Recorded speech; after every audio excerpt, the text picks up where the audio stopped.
Dear student, आज हम बात करते हैं नीट के वॉल्यूम फर्स्ट यानी क्लास 11th एनसीईआरटी का एक इम्पॉर्टेंट टॉपिक जिसका नाम है ट्राई कार्बोक्सिलिक एसिड साइकिल या इसे बोलते हैं Krebs cycle.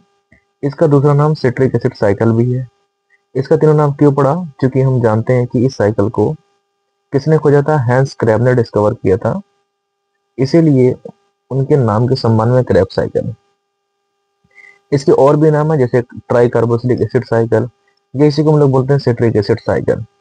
Citric acid cycle इसलिए कहते हैं क्योंकि जो एसिटिल को एंजाइम ए है, जब ये ऑक्जेलो एसिडिक एसिड के साथ रिएक्ट करता है तो फर्स्ट कंपाउंड जो बनता है वो सिट्रेट बनता है, इसलिए नाम इसका क्या पड़ा? सिट्रिक एसिड साइकिल पड़ा। फिर दूसरी चीज ये है कि इसका नाम ट्राई कार्बोक्सिलिक एसिड साइकिल क्यों पड़ा?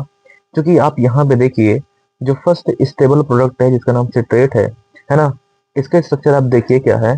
स्ट्रक्चर देखिए, कार्बन है, कार्बोक्सिलिक ग्रुप एक यहाँ पे है, कार्बोक्सिलिक ग्रुप एक यहाँ पे है, और एक कार्बोक्सिलिक ग्रुप आपको यहाँ पे दिख रहा है। तो तीन कार्बोक्सिलिक ग्रुप होने की वजह से इसका नाम क्या पड़ गया? इसका नाम क्या पड़ा? ट्राई कार्बोक्सिलिक एसिड साइकिल नाम पड़ा। क्लियर है ये?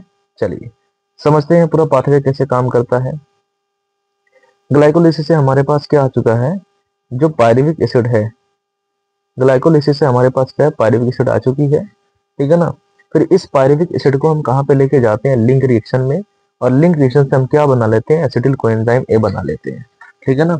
एसिटिल कोएंजाइम ए के पास दो कार्बन होता है और ये ऑक्जेलो एसिटिक एसिड के साथ रिएक्शन करती है, तो उस केस में यानी कि दो कार्बन यहाँ पे है ना, दो कार्बन यहाँ पे, चार कार्बन यहाँ पे, तो 6 कार्बन वाला एक कंपाउंड बनता है जिसका नाम क्या होता है? सिट्रेट होता है। और इस सिट्रेट को बनाने के लिए एक एंजाइम लगता है, इसका नाम क्या? Citrate synthase. और इस दौरान कंडेंसेशन होता है, वाटर ऐड होता है, इनको एंजाइम ए क्या होता है? ये रिलीज किया जाता है। ये चीज भी ध्यान देना। सिट्रेट के बाद हम दोबारा फिर क्या करते हैं? सिट्रेट के बाद हम दोबारा फिर क्या करते हैं? देखिए, फिर H2O को रिमूव किया गया, फिर अगला जो कंपाउंड बनता है सिस एकोटेनिक एसिड बनता है। आप चाहो तो इस स्टेप को इग्नोर कर दो, कोई दिक्कत नहीं है। आप सीधे सिट्रेट के बाद क्या बना लो? आइसोसिट्रेट बनाइए। आइसोसिट्रेट के बाद हम क्या बनाएंगे? ऑक्जेलोसक्सेनिक एसिड। ऑक्जेलोसक्सेनिक एसिड के बाद क्या बनाएंगे? Alpha ketoglutaric acid. और इस अल्फा कीटोग्लूटारिक के पहले क्या करेंगे? CO2 को निकाल देंगे।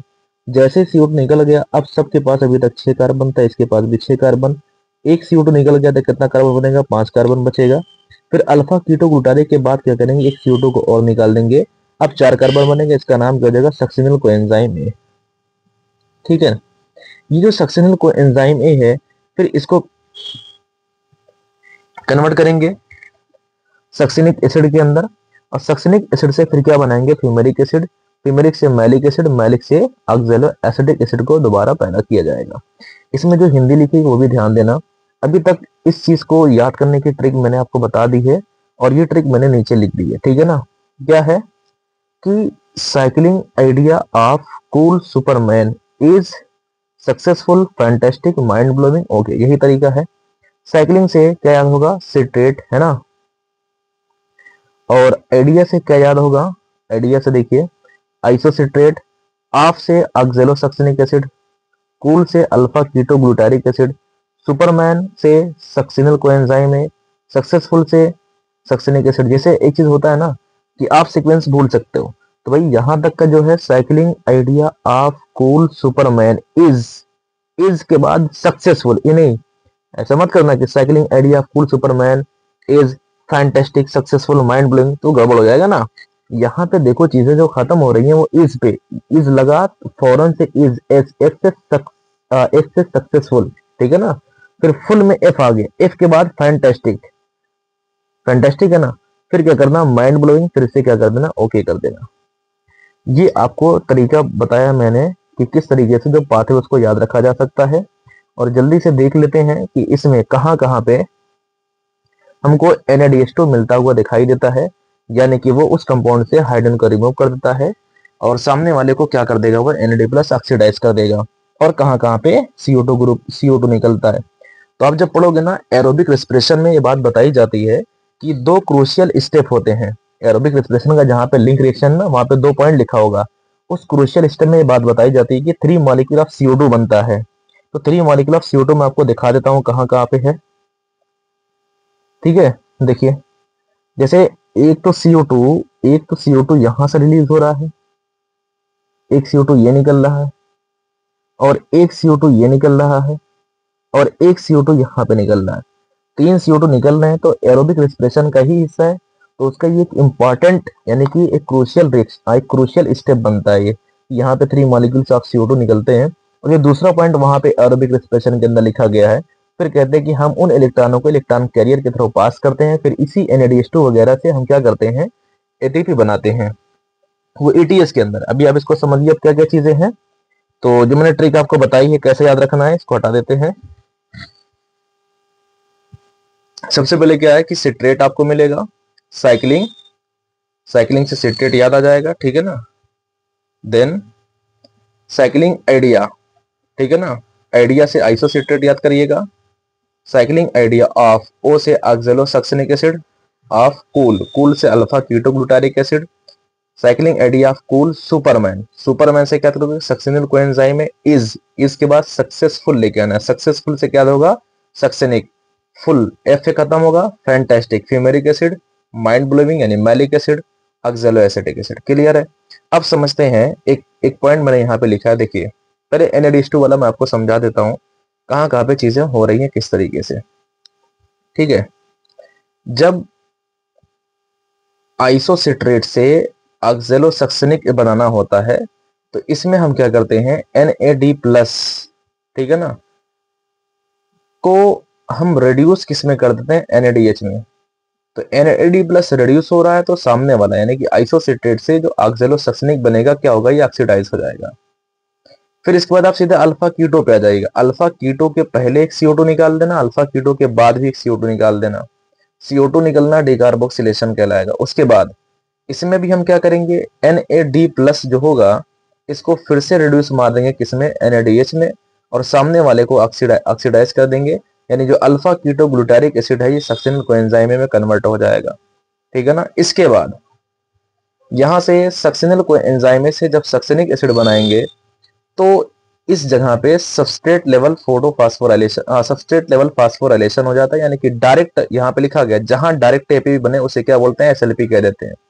फिर सक्सिनिक से जो फ्यूमेरिक वाली साइकिल चलती है ना, ये माइटोकॉन्ड्रिया की मेम्ब्रेन पर चलती है, और उस माइटोकॉन्ड्रिया की मेम्ब्रेन पे जो प्रोटॉन के एक्सेप्टर होंगे ना वो FAD+ होता है, यहाँ NAD+ नहीं होता, FAD+।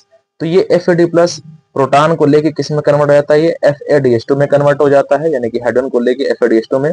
सक्सिनिक एसिड को ऑक्सीडाइज किस में कर दिया, फ्यूमेरिक एसिड में। फ्यूमेरिक से फिर क्या बन गई, मैलिक, और जब मैलिक एसिड बन रही होती है तो यहाँ से NAD से क्या बन जाता है, ये NADH2 फिर बनता है।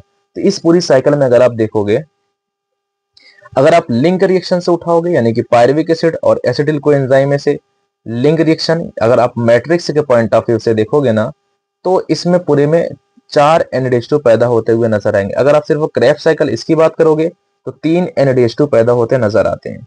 अब यहाँ पे देखिए दूसरे पेज में मैंने आपको क्या बताया है, पहले ये देख लीजिए। जब आप एक मॉलिक्यूल किसका लेते हो, एसिटिल कोएंजाइम का, तो 1 टर्न ऑफ क्रेब्स साइकिल से क्या मिलता है, 3 NADH2 मिलता है, एक FADH2 मिलता है, एक ATP जिसे GTP कह सकते हो, है ना, और 2 मॉलिक्यूल ऑफ क्या मिलते हैं, ये CO2 मिल जाते हैं। सिर्फ 1 टर्न की बात कर रहा हूँ क्रेब्स साइकिल से, बाकी लिंक रिएक्शन से भी एक CO2 मिलता है। तो इसीलिए एरोबिक में लिखा हुआ ना पहले स्टेप में 3 मॉलिक्यूल ऑफ CO2 पैदा होते हैं। माइटोकॉन्ड्रिया के मैट्रिक्स में लिंक रिएक्शन चली और क्रेब्स साइकिल चली, ये 2 रिएक्शन चली है। तो पायरुविक एसिड से एसिटिल कोएंजाइम में जब बनता है वहां से NADH एंड CO2 मिलता है, और फिर इस एसिटिल कोएंजाइम ए को जब हम क्रेब्स साइकिल के अंदर लेके जाते हैं तो 3 NADH2, 2 CO2, एक FADH2, एक ATP और 2 H2O लगा है ये, ठीक है ना। तो इन दोनों साइकिल को जब आप मिला दोगे तो 4 NAD, ठीक है ना, 3 CO2 और कौन, FADH2 एक, ATP एक, 4H+। इसीलिए एनसीईआरटी में आप नीचे जाओगे ना एक रिएक्शन लिखी गई है, क्या है, पायरुविक एसिड लेते हैं 4 NAD+ है ना, क्योंकि यहाँ पे क्या हो रहा है 4 NADH बन रहा है कि नहीं बन रहा है, तो आपको 4 NAD+ लगाना पड़ेगा। और फिर देखो एक FADH2 बन रहा है तो यहाँ पे क्या एक FAD+ देना पड़ेगा, और 2 वाटर लग रहा था ये भी मैंने बताया। और क्या हो रहा है फिर एक सबस्ट्रेट लेवल यानी कि जो ATP या GTP वगैरह बन रही है उसको यहाँ पे दिखाया गया है। क्लियर? तो मैट्रिक्स की रिएक्शन को इस तरीके से दिखा दिया गया है। मैंने यहाँ बताया trick to remember the Krebs cycle. इस तरीके से आपकी क्रेब्स साइकिल कंप्लीट हो जाती है। और आपको बता दें क्रेब्स साइकिल से आपको यानी कि जो NADH2 है और FADH2 है, कुल मिला के क्रेब्स साइकिल से अपने आप को अगर दोनों मॉलिक्यूल चलाते हो एसिटिल कोएंजाइम का 24 ATP मिलती है। ग्लाइकोलिसिस आपको 8 मिल जाती है और लिंक रिएक्शन से अपने को 6 मिल जाती है। तो 8 वो होती है, अगर आप नीचे से जोड़ो 24 6 30 हो जाती है, 30 8 38, पूरी 38 ATP। आप चाहो तो इसको नोट कर सकते हो, शुरुआत में नोट्स एकदम क्लियर है। ओके, मैं रोक रहा हूँ वीडियो।